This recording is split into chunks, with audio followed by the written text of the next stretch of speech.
Muy buenas a todos y bienvenidos a nuestro canal de Historia Te Cuento. Hoy vamos a hablar de un tema que tiene que ver con un tratamiento muy utilizado en la medicina moderna en nuestros tiempos. Tiene que ver con una cirugía. Es una cirugía que ha permitido salvar muchas vidas actualmente, aunque su historia esconde muchas curiosidades y antes era una cirugía no muy aceptada. Y estamos hablando de lo que es la cesárea. Hoy vamos a hablar de la historia de la cesárea. Y la cesárea, digamos que es una de las cirugías más empleadas en el campo de la ginecología actualmente para que, bueno, como muchos ya sabemos, la mujer pueda dar a luz, ¿no?, a la criatura cuando no es posible un parto natural. Aunque en nuestros tiempos es una cirugía que ha salvado muchas vidas, no siempre fue así. En sus inicios, la cesárea, digamos que era un tratamiento con una alta mortalidad y era relacionado todo esto con lo que es la infección y la hemorragia, porque hace muchos años no se contaban con antibióticos, hace muchos años no se contaban con transfusiones, hace muchos años no se contaban con quirófanos en condiciones como tenemos hoy día. Y la cesárea ha recorrido un largo camino hasta que hoy la podamos usar y todo el mundo sepa de qué va una cesárea. Entonces, digamos que lo primero es de dónde viene el nombre cesárea. Y si estás pensando que el nombre cesárea viene de la ensalada César, con su pollo, su crutón, su lechuguita, sus aderezos, pues bueno, realmente no viene de ahí. Digamos que el nombre de cesárea ha sido muy discutido, ¿no?, de dónde realmente se empieza a utilizar ese término, y podemos decir o podemos, digamos, dividir en dos tiempos de dónde viene este nombre. Podemos decir cuando se ha empezado a utilizar este término antes de Cristo, ¿no?, antes de nuestra era, o en situaciones, digamos, más adelante después de Cristo.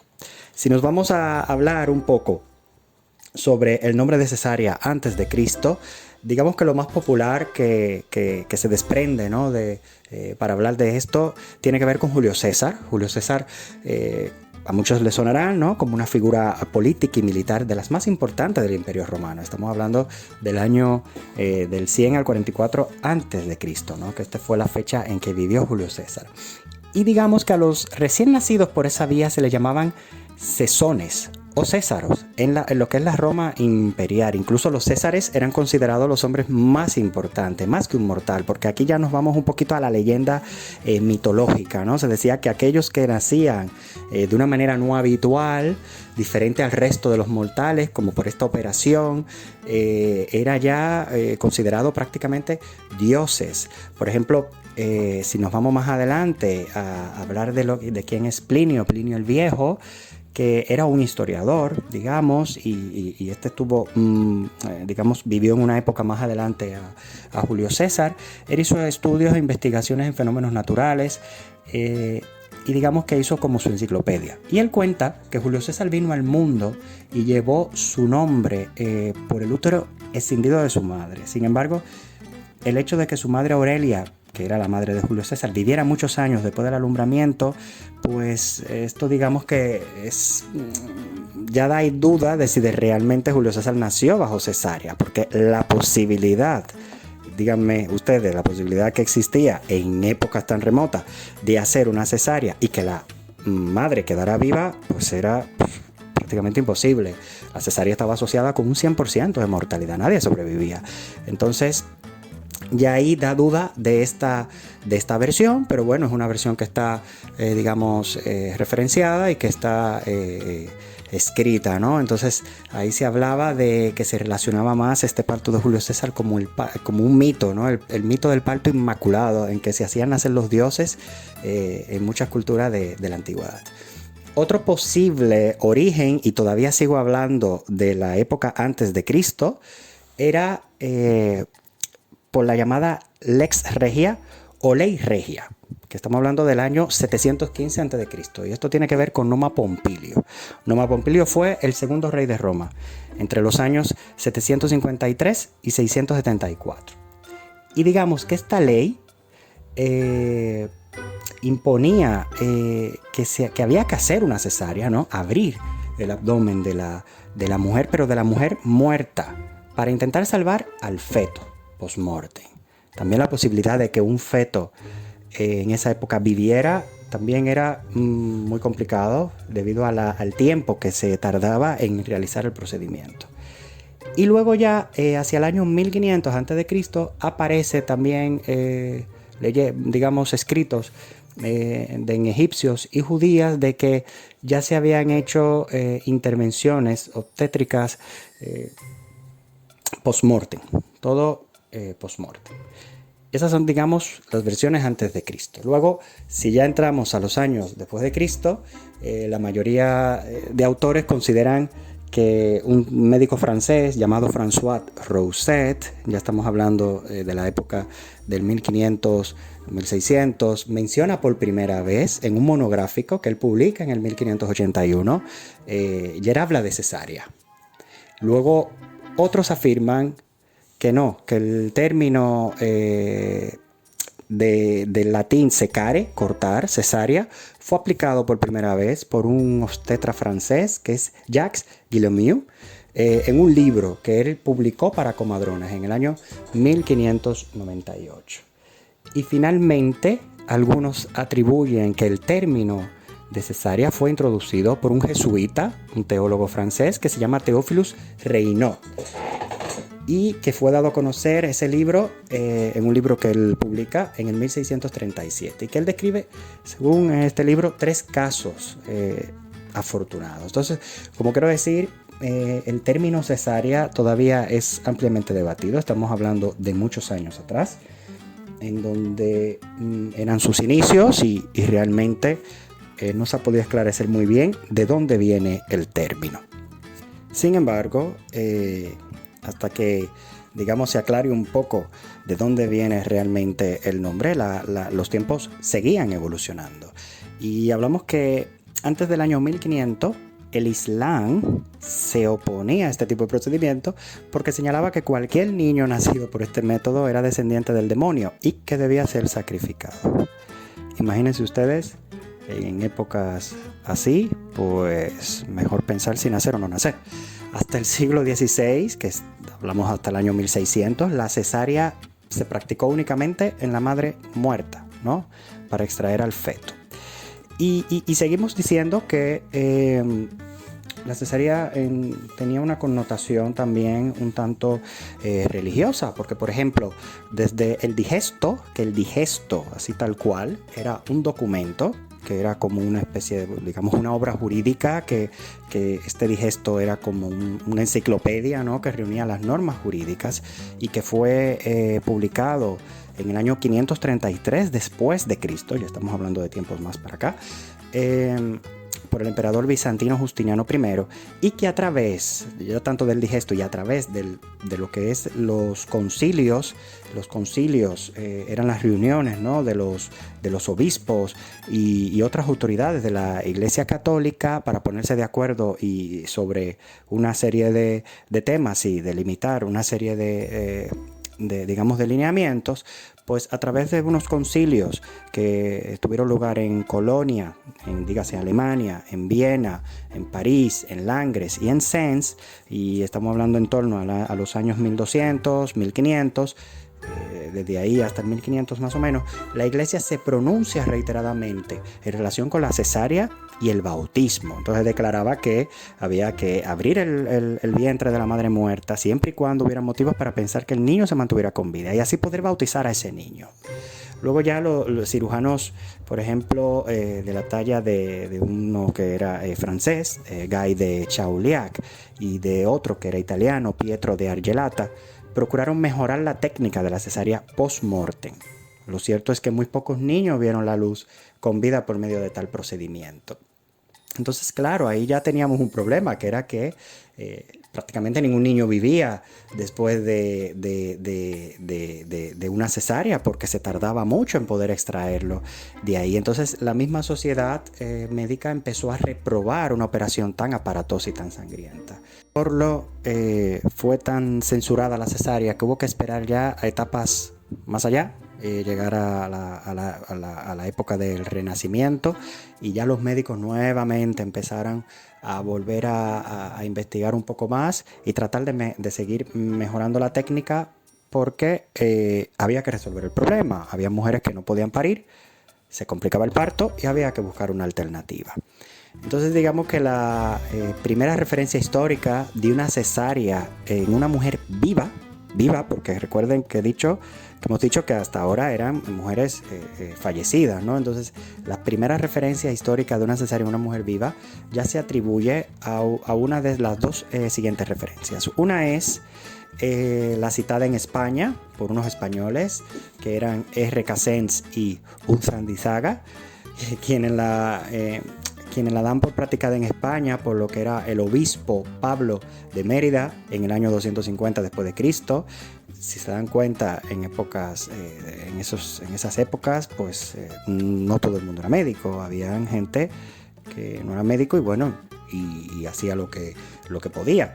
Entonces, digamos que esta referencia es un tanto dudosa, pero reporta la extracción de un feto, de una criatura, pero que al cabo estaba fallecida, que se salvó la madre y que se pudo haber tratado de un caso de gestación ectópica. O sea, la gestación ectópica, para aquellos que no sepan de qué se trata, es cuando el embarazo siempre se da dentro del útero, pero cuando se da fuera del útero, hablamos ya de que está fuera, ¿no? Eso es ectópica, es fuera de su sitio natural.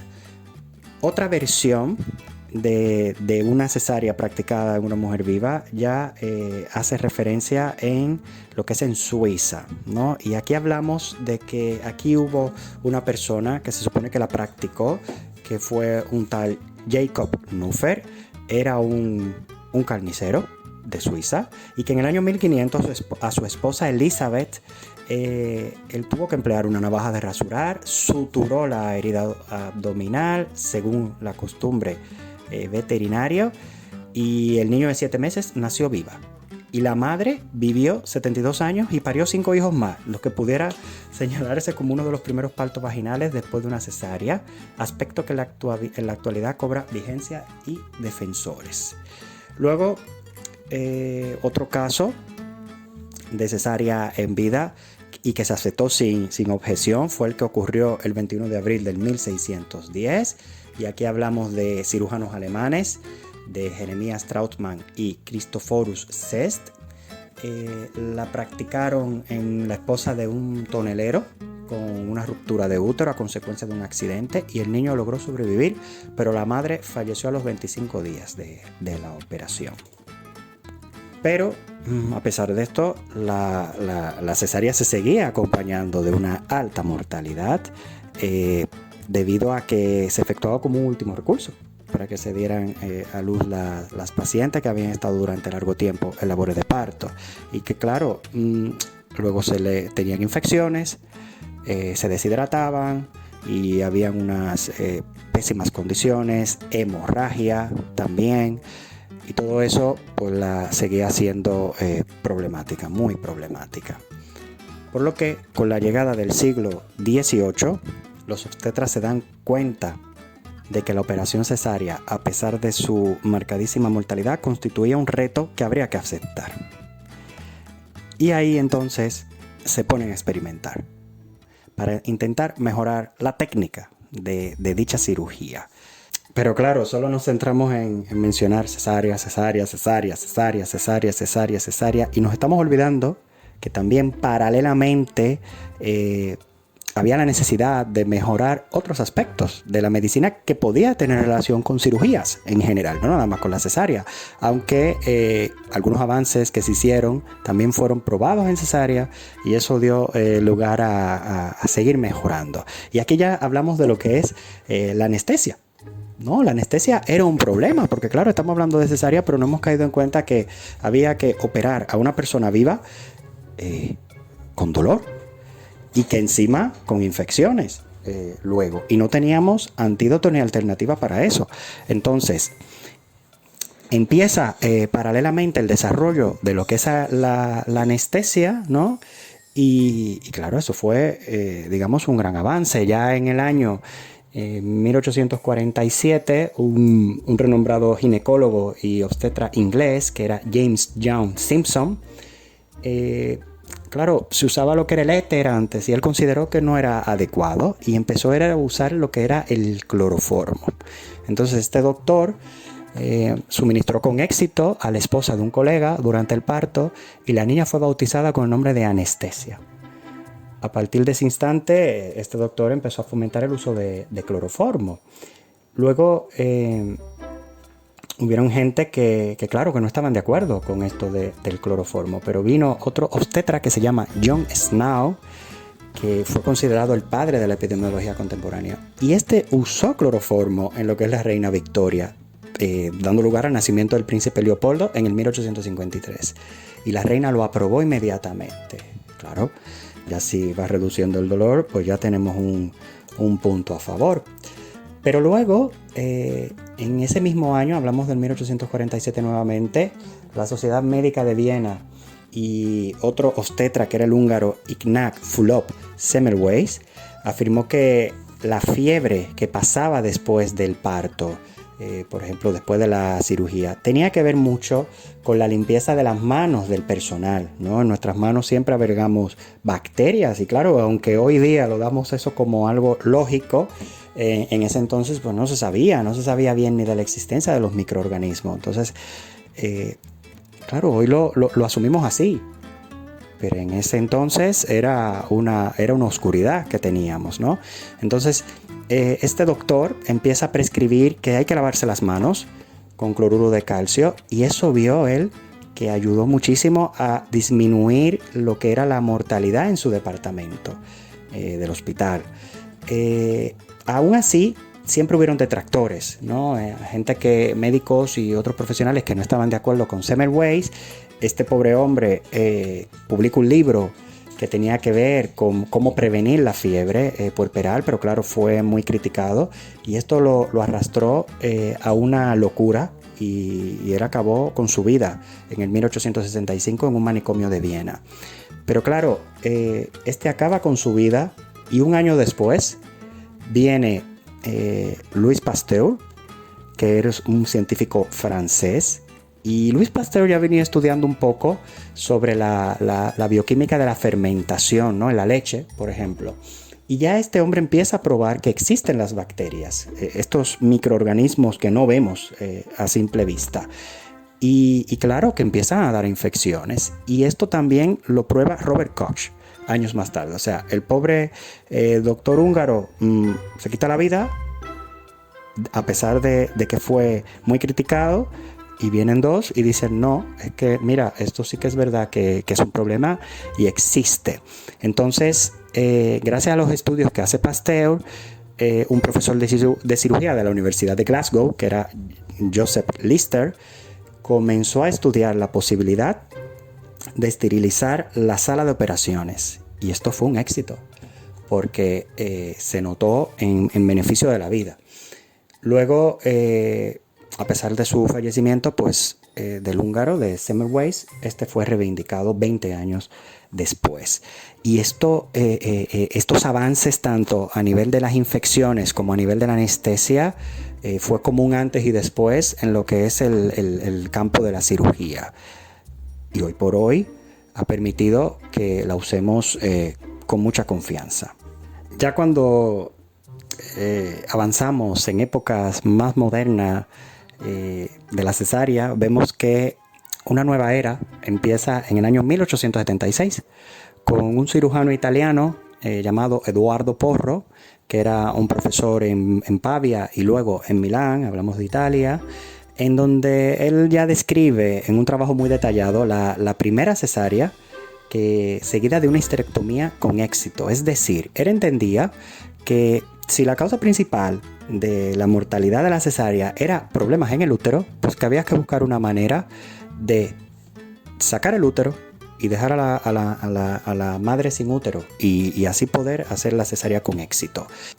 Aunque este profesor cirujano ya tenía esta idea en la cabeza, no fue el primero, porque años anteriores ya venían haciéndose investigaciones en animales de cesárea con histerectomía con cierto éxito, como fue el caso de Joseph Cavallini en 1768, que este hombre estudiaba en animales qué tal era la supervivencia, y esto animó también a otras personas como a Horatio Robinson Storer en Boston a que realizara la primera cesárea con histerectomía en una paciente viva en el 1869.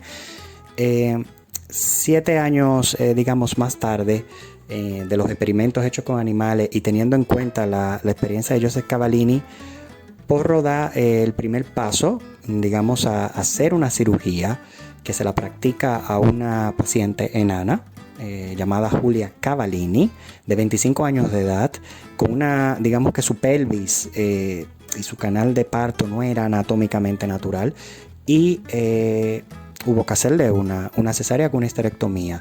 Y la paciente, digamos que sobrevivió.